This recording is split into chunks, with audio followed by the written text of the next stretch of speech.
Hi, this is Kay Brown with the Family Collective. In today's segment, we will be discussing ways to succeed with your stepchildren. As a parent educator, it is very important for me to make sure that we have clarity and understanding. So, the first of my 5 tips with you today is going to be clearing up the distinction between a blended family and a step family dynamic. All right.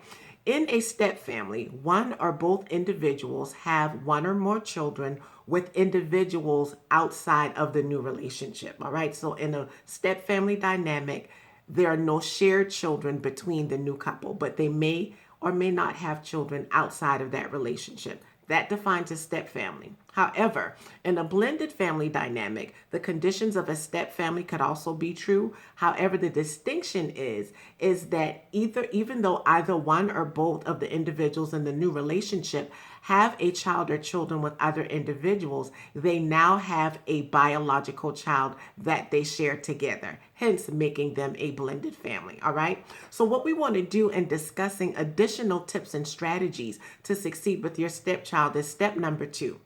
Take the time to get to know your stepchild.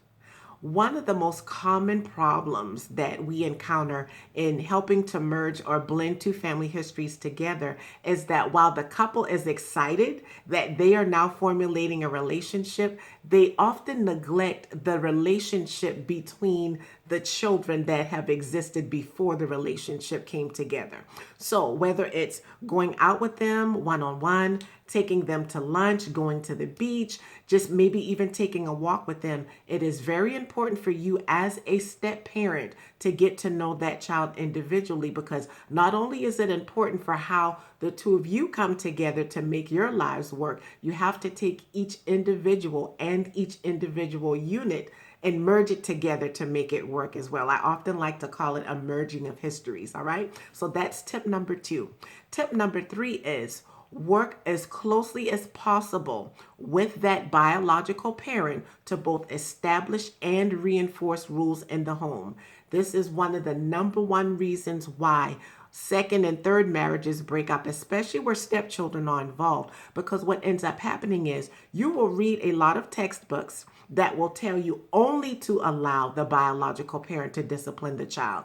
I strongly disagree with that. However, I do believe that it is important to allow the biological parent to lead in helping to formulate the discipline strategies. Why? Because they know their biological child the longest. They have the most history with that particular child. So tip number 3 is to work in conjunction with your new spouse in order to formulate and reinforce the rules in the home, so that as a step parent, whether it's you or your spouse, either one of you is not feeling isolated and stripped of power when it comes to discipline and reinforcing the rules in the home. One of the strongest alliances that you can make with them is both to identify and reinforce rules, meaning that the step parent can also reinforce rules and consequences when any of the children violate them, not just their own biological children.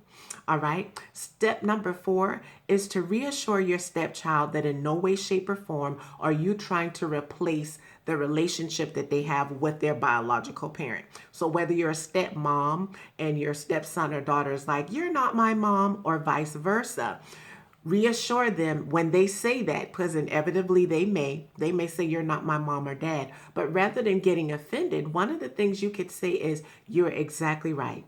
I am not your mom, and I'm not your biological mom or dad, but I am your step parent. In the same way that your dad or your mom enforces rules within the home, as a step parent, I will do the same thing. In the same way that you abide by those rules when either your mom or dad tells you what to do, I expect the same in return.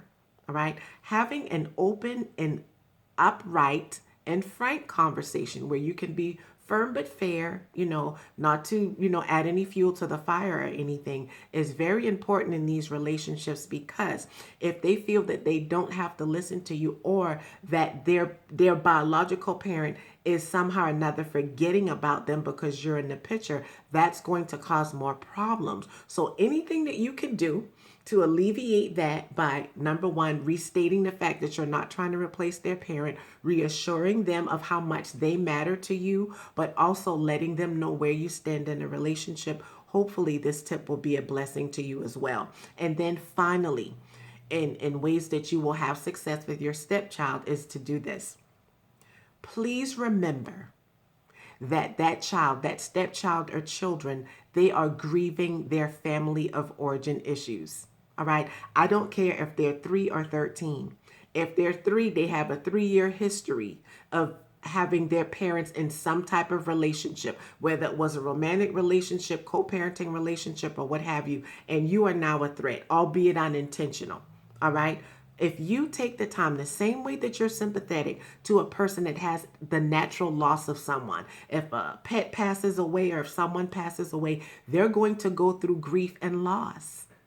They've lost what they knew or what they wanted to be as their parents, their biological parents being together.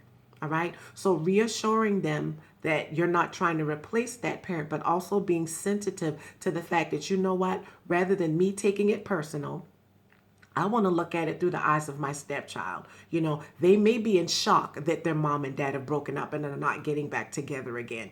Or they may be angry. The anger phase is the one that we see the most, that they're not getting back together again. They may be bargaining at ways to get them back together again. Whatever the case may be, being sensitive to that can also assist you in your journey of being successful with your stepchild. If these tips and strategies are being a blessing to you, please let us know. We at the Family Collective want nothing more than to be a benefit and a blessing to you and your family. So let us know how we can do that by commenting and connecting with us through our various platforms. Also, be sure to visit us on the website, which is thefamilycollective.co. This is Kay Brown signing off for the Family Collective. Thank you so much for tuning in to today's broadcast. Until next time, be blessed.